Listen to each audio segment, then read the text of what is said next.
How are you? What is your name? Gaspar. Gaspar? My name is Martin. My home and yours.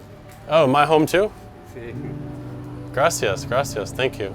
This is my first time in Puerto Rico. First time for me. Good idea. Yeah. Beautiful. Very beautiful, very beautiful. A photo of you? Okay. Yeah, it's okay.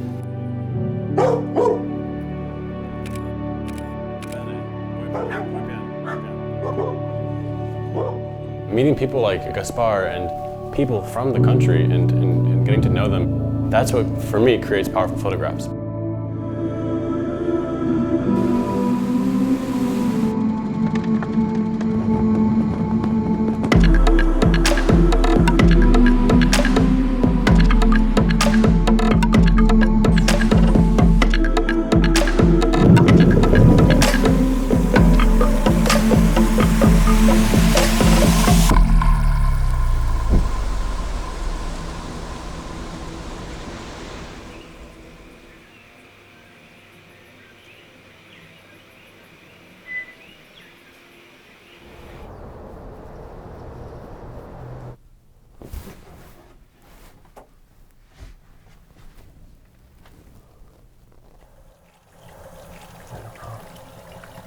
My name is Martin Jernberg, and I'm 23, and I'm living in Harlem right now, just pursuing my dreams as a photographer and a filmmaker. For many years, I've been on Instagram, like since 2012 or something like that. So it's been a while since I've been on Instagram, but it's only the past few years that I've really taken it seriously. It reaches people, it really does. Like out of all the mediums that I've used, I feel like it reaches the most amount of people. I never want to let a moment or an experience escape me because I'm trying to capture it with the camera and I'm trying to post it on social. And there's always this balance that I'm trying to fight. And like, there's also, you know, why am I capturing this? Why am I posting it? Why? Like, what's the reason for it? Is it to impress people or is it to inspire people?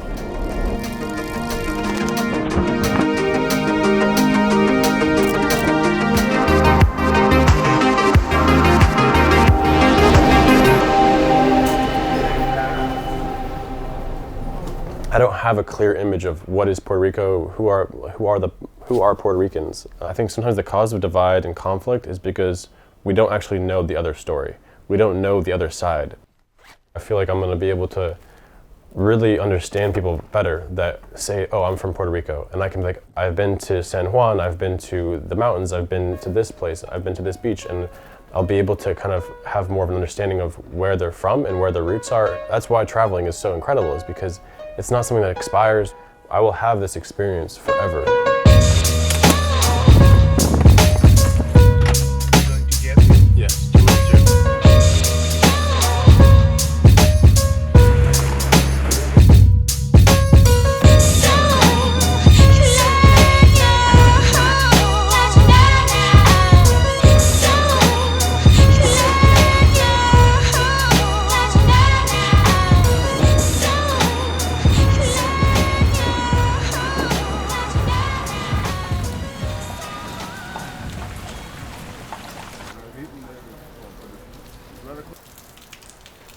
We're in Old San Juan, taking some photos, exploring, walking around.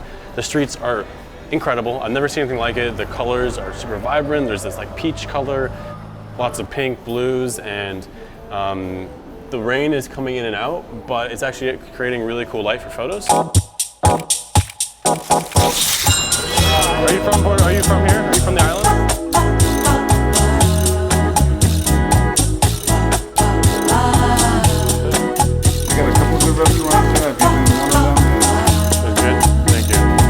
I haven't been over here now. No? It's okay. Gracias.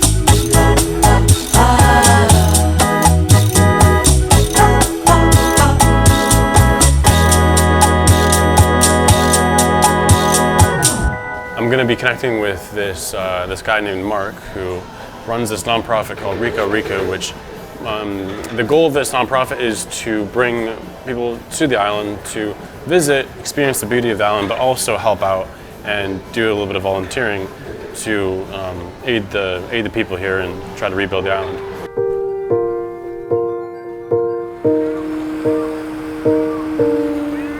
About a month after the hurricane, I came down and worked as a consultant with one of the companies involved in the power grid.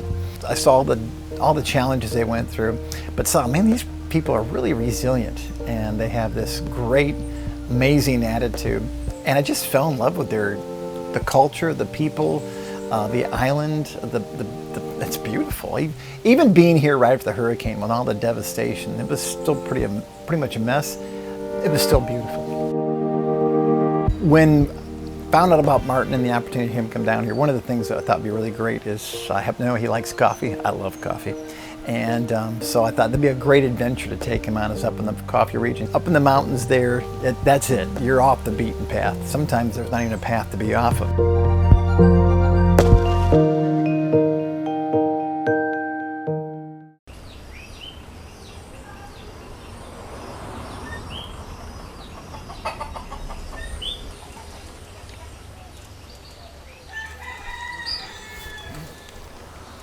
I had a friend, Lisette, that I just recently met, but I knew she was very connected in the coffee industry, and that was her region. She has a nonprofit that she does to help the farmers. Hello, Lisette. Hello, This is how are my you? friend Martin. Nice to meet you. Buenos dias. The coffee industry in Puerto Rico has gone through some really big challenges, and to have somebody like Martin be able to tell his story and come up and use photography, and for us to partner with him and have him show the rest of the world from his platform about what's going on was a great opportunity. Marian.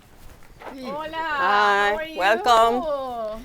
Welcome to the Vivero de Café La Alianza. Gracias, gracias. Please meet Martin. Hi, hello. He's Nice to meet you. Travel photographer. This is Nacho. Hi, Nacho. Nice to meet you. Puerto How are you? Rican farmer. Nice to meet you Luis, again. also Yes. big, partners here Gracias. in the nursery.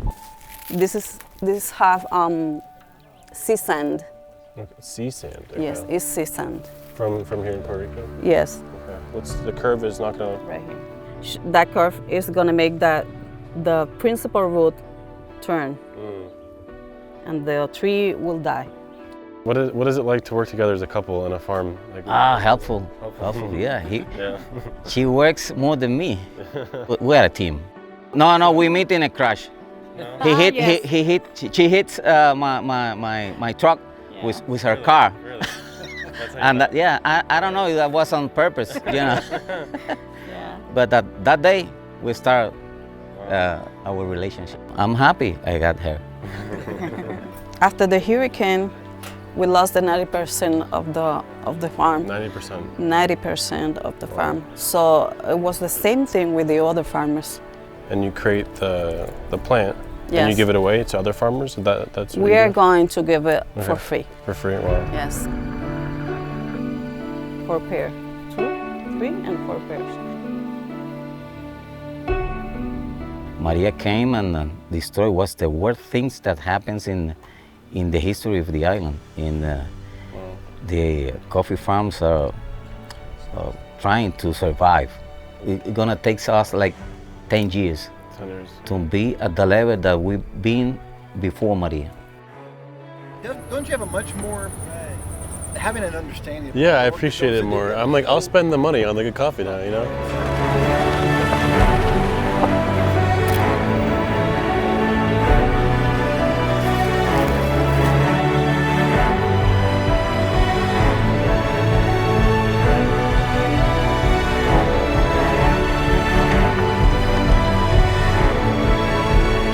Only in Hawaii and in Puerto Rico, United States produce coffee. The thing that we can do, we got to protect it as much as we can because it's what's left, the coffee.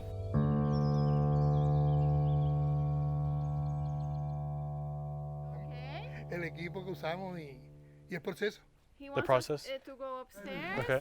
Es la calidad de The bags, the bags. Sí, y le tengo una marca Yeah, sí, clandestina también. So your own packaging. Clandestine brand.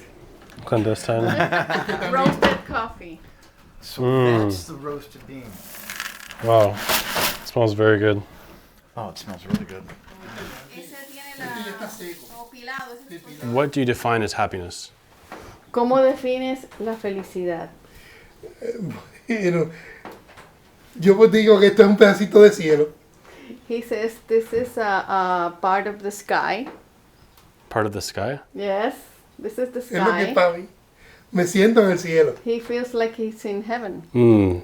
No porque esté tan alto, sino porque lo siento así. Pienso que después de la muerte tiene que ser así de tranquilo como es esto aquí. He feels this is heaven because this is so serene that after death it has to be something similar to this, happiness and tranquility.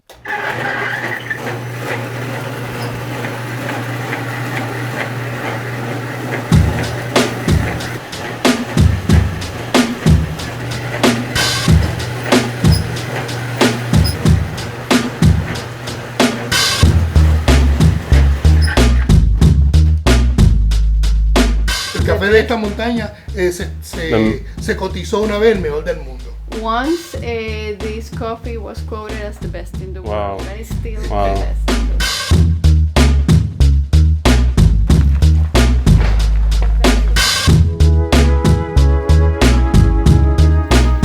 But this is hot.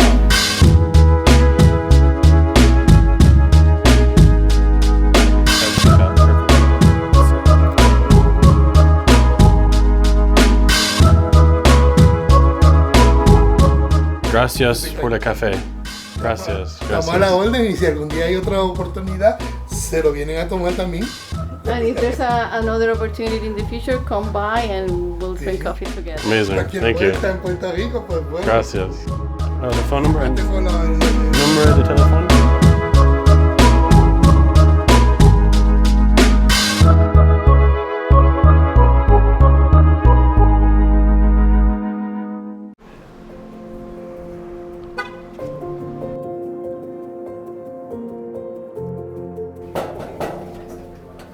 Hey, Pepe.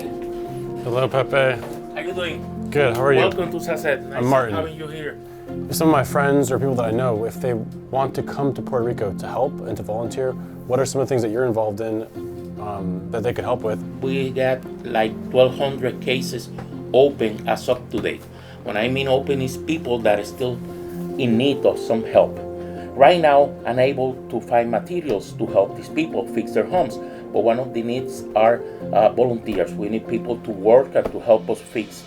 Sadly, you know that after a while, people tend to forget that we went through an emergency. How are these people doing? How are they living without, like what's their attitude right now? Yes, people are resilient and they receive you with open hands and they will feel like they will treat you like family and you will never forget them because they share everything that they have, everything that they have. Pepe, thank you very much. Okay, nice meeting you guys.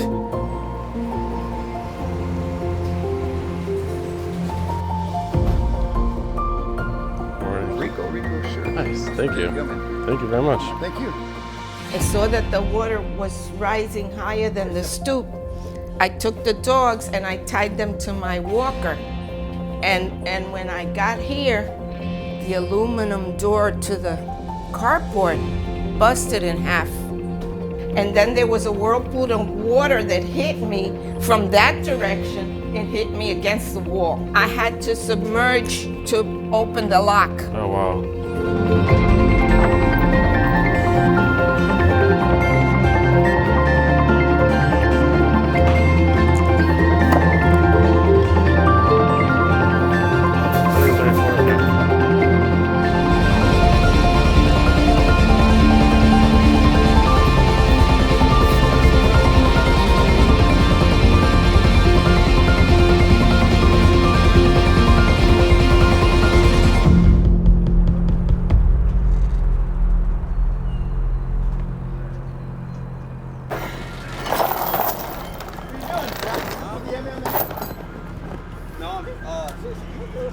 How's it going? Martin. Martin, this is James, Captain James. Nice to meet you. We got This is not Captain James. No, you're Captain James. Yeah, I was gonna say that's weird because I'm Captain James.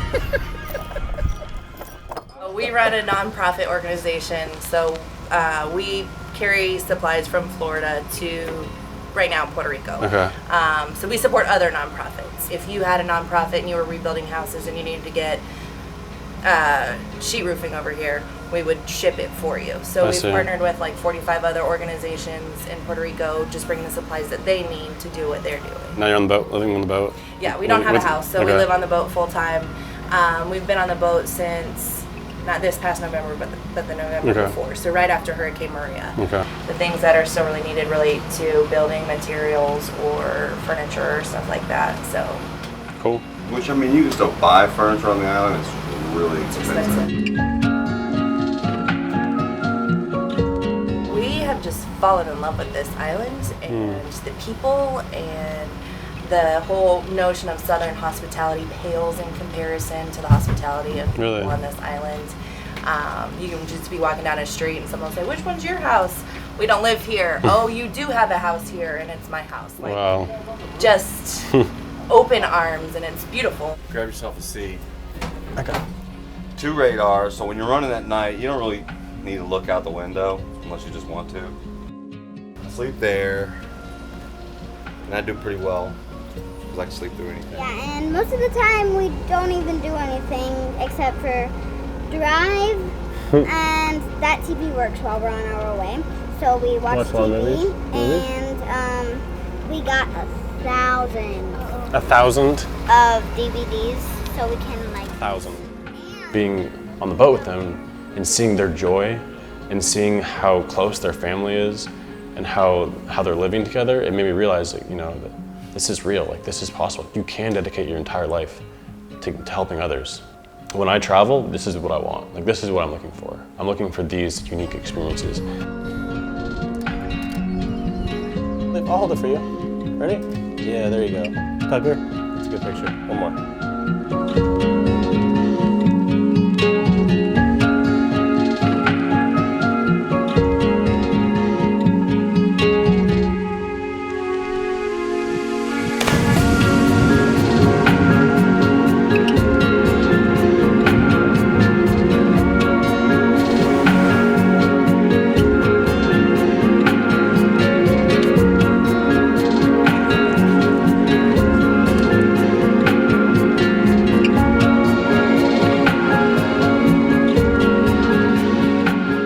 Sad leaving, actually, because I felt like I made some friends, and they were so hospitable and great, and like I was like trying to say like, yeah, maybe I'll see you again, or like see you next time, but it's like I don't know if I'm gonna see them again. So it was sort of sad leaving, but if there's no sadness, then that means there was nothing there. So because it was hard to say goodbye, it just was proof that it was a real experience.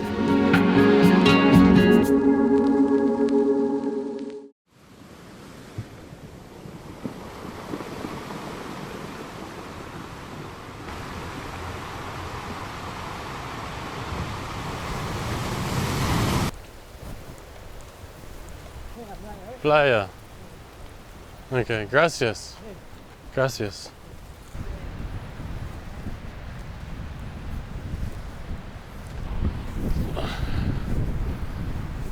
The reason why I'm here and the reason why I do what I do as far as travel and photography, it all kind of started about 2 years ago, a little under 2 years ago, when my older brother of 18 months, Thomas, he passed away suddenly. It's a drug overdose, and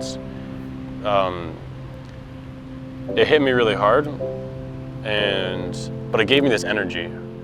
I didn't really know what to do, but I had this energy to do a lot of the things that he wasn't able to do, and it also made me realize that we only have a very limited amount of time on this earth. With everything that's bad that happens, something good can come of it. And through suffering, like through my suffering that I experienced, good came from it. And I see that firsthand because I completely changed my life. Like before I was searching I was only trying to have fun, and I was very selfish in the way I lived my life before my brother passed. And something so tragic as a overdose, a death in my life, my family, that pushed me to live a much more radical and fulfilling life. So my brother, he was a photographer and a videographer and musician, but yeah, I felt like when he passed, I was like, I want to do what he couldn't do, and I want to continue sort of doing what he loved. That pushed me to be almost like a perfectionist in everything I do, and to create content and to create purposeful content. I don't know, I feel like he's watching over me at all times, and I feel like I want to make him proud. I'd say the two main things that I want to show through my photos are, one, it's to show the immense and incredible beauty of this world that God created, and second would be to show cultures and people that have a meaning to me and that can bring meaning to others.